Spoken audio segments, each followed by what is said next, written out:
If you're a new business starting out in domiciliary care, home care, supported living, any form of social care, and you just got your CQC and you're looking to get contracts, or maybe you got your CQC a year ago, 2 years ago, and you've been struggling to get packages, you need to do these two things to give yourself a fighting chance.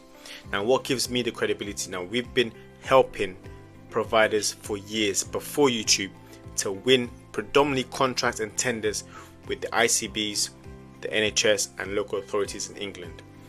However, we're noticing many providers, new providers, are not doing two common things, which is costing them potential to win contracts. But the ones that are doing these things are quite often getting the contracts after implementing these two simple strategies. What is this first strategy?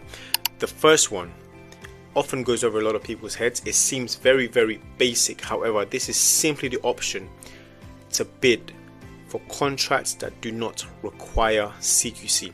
Now, when I say contracts, I'm not talking about cleaning and domestic services. No, I mean social care tenders, social care contracts that still are within the category again of care, but do not necessarily require CQC, even though, yes, you just went through the headache and the various hurdles of getting your CQC registration. However, that does not mean you're only limited to just CQC regulated activities or CQC regulated contracts and packages. In actual fact, what that simply means is it gives you an advantage of other people that don't yet have their CQC registration. So you can still go and bid for tenders and contracts that do not require CQC. Now, let's bear in mind, CQC is only needed if you're delivering personal care.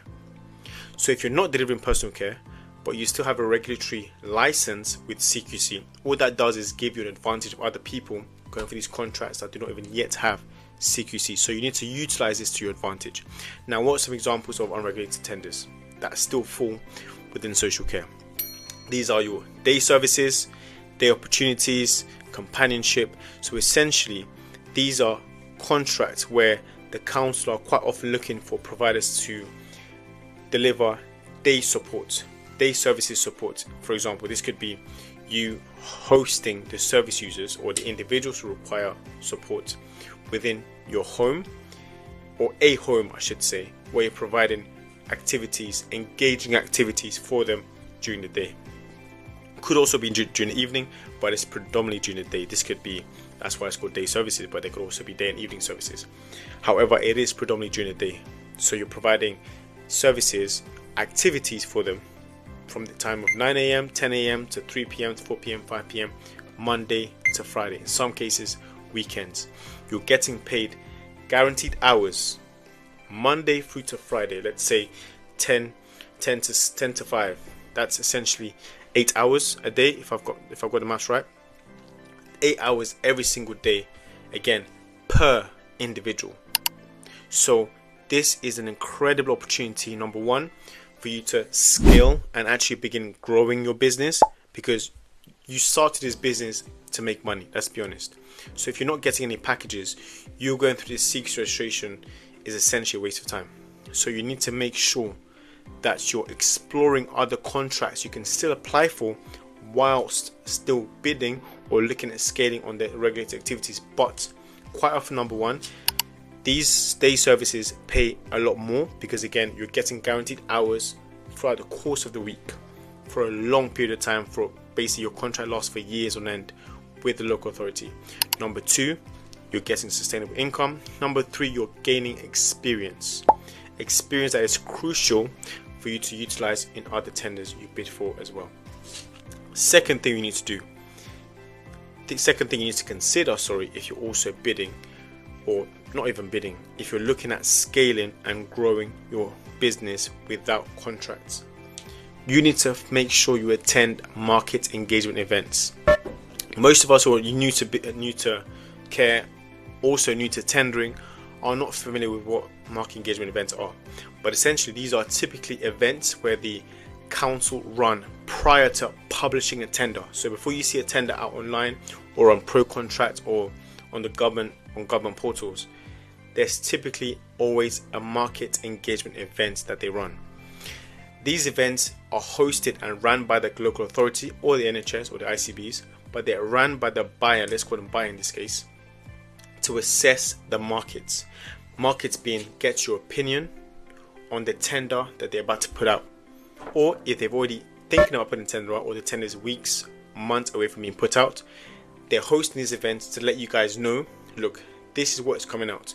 These are the type of services that will be required. These are the types of providers we want to work with, and these are the types of individuals that need support.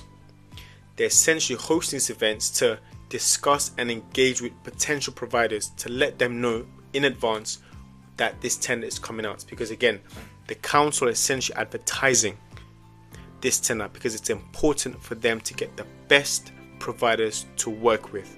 So it's also in their best interest to do as much advertising and marketing on these events to make sure they get more applications, and the more application they get, the more likelihood they're going to get better providers as well. So why is it important for you to attend events? Even if you're not planning on bidding for that tender, it gives you the opportunity to build rapport and relationships with certain and these individuals within the buyer, because these individuals are quite often the ones that control the spend for the social care within that council or within that buyer's department.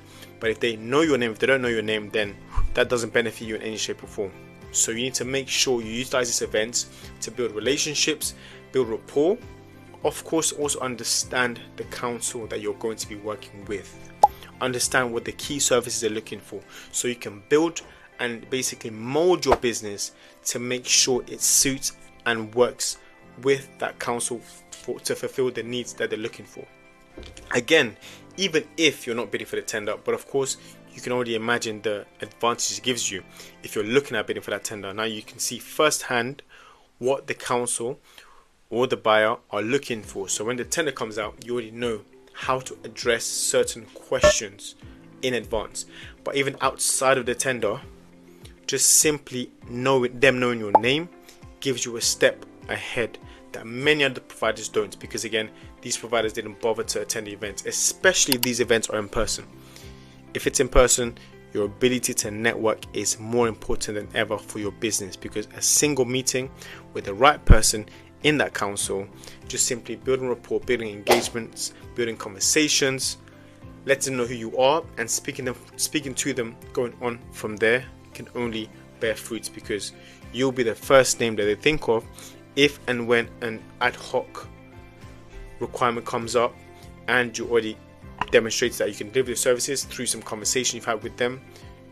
Already you've hit the nail on the head there. You've got one foot in the door that many other providers are just simply waiting for the tender to come out, whereas you already made the first step by building rapport and engaging with the service managers within that council. So those are the two things you need to make sure you're doing before you even think about giving up on your CQC registered journey. So make sure, number one, explore unregulated packages, unregulated contracts, unregulated tenders, and number two, attend these market engagement events. The market engagement events are typically always published on the same portals that the contracts are published. If that's Pro Contract, Intent Host, any of these other portals.